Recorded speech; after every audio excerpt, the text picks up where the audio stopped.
We are with one of the most important cars of 2021. It's the new Nissan Qashqai, and in this video we're going to tell you everything you need to know about it. It's got a new look, new interior, new engines, but before we start, make sure you're subscribed to our channel for lots of other new car content, and if you want to save thousands off your next new car, make sure you go to whatcar.com. You know the Qashqai story by now. The first gen model from 2007 is seen as the car that launched the SUV boom we're still in today. It wasn't the first ever SUV, but it was the first to popularise the idea that an SUV doesn't need to be a heavy, four-wheel drive off-roader that's far more expensive to run than a conventional family hatchback. We then had the second generation model in 2013, and by that time loads of other rivals had entered the SUV segment. So today, Qashqai rivals include the Volkswagen Tiguan, Seat Ateca, Skoda Karoq, Audi Q3, Volvo XC40 and many more. But in 2020, this outgoing version of the Qashqai was once again the most popular car of its kind in the UK. Which brings us to the new third generation Qashqai. Now, this is a car that's been designed, engineered and built in the UK, and we'll talk first about the design because it's got a pretty similar profile to the car that came before it, but it's down here at the front where it really is noticeably different. And the thing that separates it from the car that came before really is these super slim LED headlights at the front. And you can see generally it's been inspired by the styling of the new Duke, but this is a slightly less radical interpretation of that. There's also a couple of different chromes on the front here, so you can see this one is a satin chrome, but the one next to it is slightly glossier.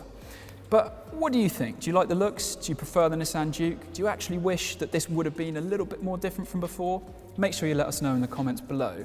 And also, it's interesting that Nissan sees the Qashqai as VW does the Golf and Porsche the 911, in that it's a car that's become so central to the brand that they don't really want to stray too wildly from what it originally looked like, which is why we're only really seeing these subtle changes overall to the design. Now, the new Qashqai is on a new platform for Nissan. The first car that's going to be on this platform, though, is already out in America. It's the Nissan Rogue. But in Europe and the UK, this is the first one that we're going to be driving on the new platform. But a new platform doesn't mean drastically different dimensions. It's 35mm longer, 32mm wider and 25mm taller, even if this new optional contrasting black roof makes the car look lower than it actually is. 20mm has also been added to the distance between the front and the rear wheels, which promises a little bit of extra room inside. You can get up to 20-inch wheels on the Qashqai, which are bigger than the ones that you could get on the previous one, where the biggest size was 19s. Depending on the wheel size, also changes the suspension options that comes with the car. So if you go for a front-wheel drive Qashqai with up to 19-inch wheels, then you get a torsion beam rear suspension. But if you go for these massive 20-inch alloys or four-wheel drive, then you'll get a more sophisticated multi-link rear suspension. Actually, another design feature to point out, you might notice you've got the Qashqai badge pressed into the panels on the front of the car, and also something that does make it look different from the previous one is this much stronger shoulder line that runs all the way from the front of the car to the back. At the back you can see it's got a kind of similar look to the Qashqai from before, but here it's just a bit more angular in its design. And also where the Qashqai badge was down here, it's moved and been stretched out and made bigger along the back of the car. Also, for the first time you get an electric tailgate on the Qashqai. Plus, on some models, you'll be able to have the key in your pocket and open the boot just by waving your foot under the bumper. Inside, what about the storage that's on offer? So it's 50 litres more than before, which brings overall capacity up to around 500 litres, which is a good increase. And also, it's good that that's happened because before the Qashqai didn't have the biggest boot in its class. But now it's closer to its rivals, although the massive Tiguan is still bigger by comparison. In here, you've got this really helpful movable boot floor, which you can lift up and place like that to kind of separate this into two compartments and stop things from flying around in the back. But you can also lift it up completely to lower the whole of the floor. And it's also especially handy that you can remove the parcel shelf and store that on the top of this as well. But you could do those things from before. So what else is new in here? Well, these side storage compartments have been slightly redesigned to offer a bit more space. There's now 2 boot lights instead of just one, and you can also have a 12-volt socket. One of the most practical additions to the new Qashqai are these rear doors, which can open a full 90 degrees, which gives you this massive area here to get into the car.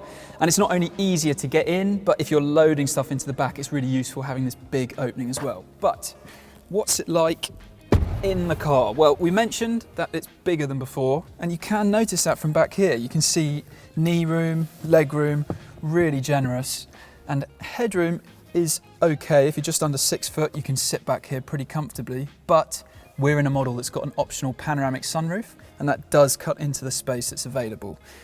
Also in the back, you've got these new vents down here. There's 2 USB ports, and one of them is a USB-C. Up front, it also feels pretty spacious, even with the panoramic sunroof fitted, but the bigger news is this completely different new look. Now, the old Qashqai was beginning to feel a little bit old by the end of its life, but now Nissan's really nicely modernised the interior of this new Qashqai. And also, thank you Nissan for updating the tech inside, but not making everything touchscreen controlled. So you've got this 9-inch touchscreen infotainment system up here with some physical shortcut buttons down here. But below it, you've now got this new climate control layout with, crucially, physical dials to control it all, and these shortcut buttons as well to go with it. That infotainment system has grown from 7 inches to 9 inches compared to the version you'd get in the old Qashqai. It also has Android Auto and wireless Apple CarPlay. There are also new connected services which are compatible with Google Assistant and Amazon Alexa devices. Plus, owners can use their phone to send sat-nav directions and other commands to the car via an app.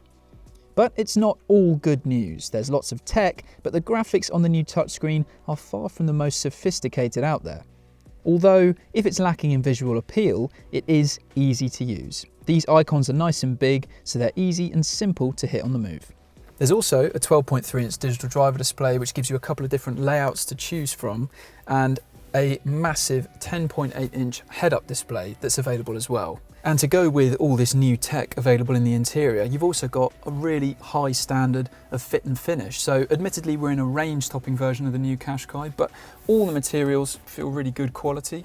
And the fit and finish, it certainly feels really robust in here and matches the good standard of materials that you get with it as well, which is really encouraging to see.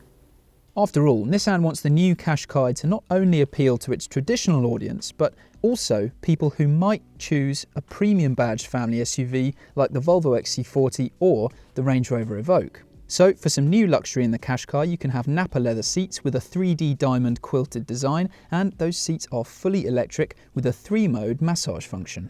But really, the range-topping Qashqai that we've sat in still isn't as plush as an Evoque or an XC40. But remember, spec for spec, it should be considerably cheaper. What about the engines? Well, there are no diesels at all in the new Qashqai. Instead, you've got an updated version of the 1.3-litre petrol engine with 2 different power outputs. There's a 138 brake horsepower and 156 brake horsepower version of that engine. And they're both mild hybrids, which means that that system should give a bit of a boost to the performance as well as improving CO2 emissions and fuel economy. Plus, it should help smooth out the stop-start system as well. The mild hybrid system works by channeling energy that would normally be lost under braking into a small battery, and then using this to bolster the engine for up to 20 seconds when you're accelerating. It also allows the engine to switch off entirely when the car is slowing to a stop from 11 miles per hour, and it means it can remain off for longer when you're sitting in stationary traffic. In 2022, the lineup will expand to include a so-called e-Power model. This combines a 188 brake horsepower, 1.5-litre petrol engine with an electric motor. However, this is a range extender rather than a full hybrid, meaning the engine never powers the wheels directly, but instead acts as a generator to recharge the batteries on the move. Because it has an electric motor, this version will also feel similar to driving a fully electric car, offering that same instant hit of acceleration. Unusually for a setup like this, the e-Power's pure electric range is only 1.8 miles, meaning the engine has to run most of the time instead of just being there as a backup. Nissan claims it's able to run at lower revs than the engine in a conventional hybrid when starting up and accelerating, but official fuel economy figures are still to be announced. There's no official word on pricing yet, but we can expect the range to start from around the £24,000 mark in the UK when it goes on sale later this year. So that's everything you need to know about the new Qashqai. If you've enjoyed this video, it'd be great if you gave it a like. Make sure you're subscribed to our channel for lots of new car content, and let us know what you think of the car in the comments below. And remember, if you want to save thousands off your next new car, browse through our list of amazing deals on whatcar.com.